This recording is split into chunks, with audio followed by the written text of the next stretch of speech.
Most of us think we know the story of Romeo and Juliet. We see it as the greatest romance ever told. But what if it's not a love story at all?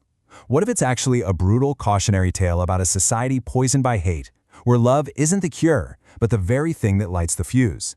You see, the tragedy here is fueled by forces we still see all around us today. Right from the very first lines, Shakespeare spoils the ending. There's no mystery about what happens. The whole point of the play is to show us why it has to happen. So we're not watching to see if they'll make it out alive. We're watching to understand the machinery of their doom. So let's talk about the first and most powerful force in this story, hate. And we're not talking about a simple disagreement. This is a deep, systemic, inherited hatred between two families, the Montagues and the Capulets. This ancient grudge, as the play calls it, is basically the toxic air that everyone in the city of Verona has to breathe. And look, this conflict isn't just between the two old guys in charge. It's like a tribal infection that has spread to absolutely everyone. You know, the play doesn't open with the nobles. It opens with their servants trying to pick a fight over a stupidly petty insult, biting a thumb. Right away, that shows us that this feud defines everyone's identity, from the absolute top of the ladder to the very bottom. And doesn't that sound familiar? I mean, think about modern political polarization or rival groups on social media. Your identity becomes less about what you stand for and more about who you stand against. You're not a person first, you're a Capulet or a Montague first. And if you want to see this hate in human form, look no further than Tybalt, Juliet's cousin. This guy doesn't need a reason to fight. The fact that you're a Montague is reason enough. He's less of a character with complex feelings and more of a walking, talking grudge. He is a pure force of conflict, and as long as he's around, peace is completely off the table. Okay, so you've got this city that's basically a powder keg of hate. Now, let's introduce the second key ingredient, a love that moves with the speed and intensity of a forest fire. Romeo and Juliet's passion isn't just romance, it's the accelerant that gets poured all over that smoldering grudge. Just look at this timeline. It is breathtakingly fast. They meet on a Sunday, they're married by Monday morning, and by Wednesday, they're both dead. Their entire story, from that first glance to their deaths, happens in less than 3 days. That's not just moving fast, that's a kind of reckless momentum that leaves zero room for thinking, for planning, or for just catching your breath. Friar Laurence is pretty much the one adult in the room who sees the danger. This warning he gives them, it's basically the play's central argument against moving too fast. He sees the train wreck coming. And yet, because he hopes their marriage might end the feud, he agrees to help them, basically becoming a co-pilot in the very disaster he predicted. So when you combine this inherited hate with this reckless, super-fast love, you create a tipping point.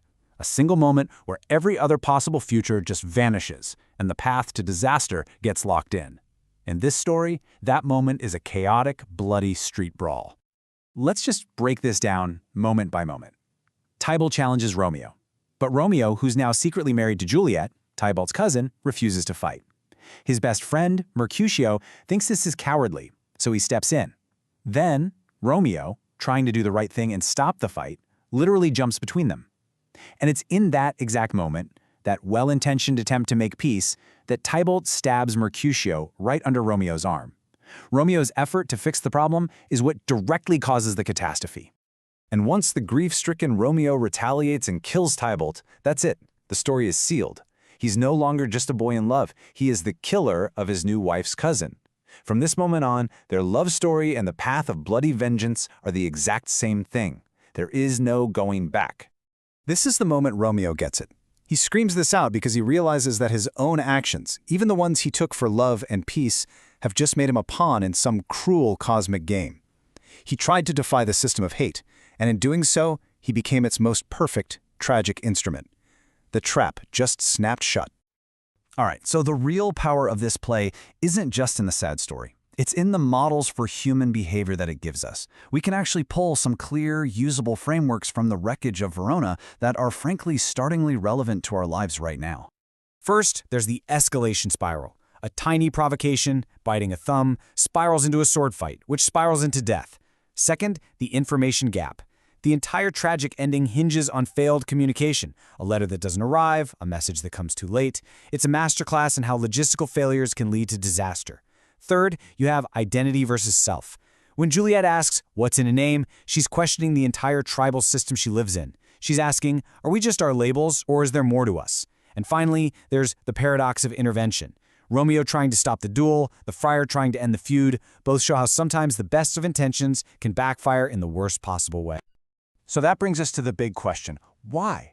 Why, after more than 400 years, do we keep coming back to this story about two doomed teenagers? Well, I think the answer is that the play asks a question that we're all still trying to figure out.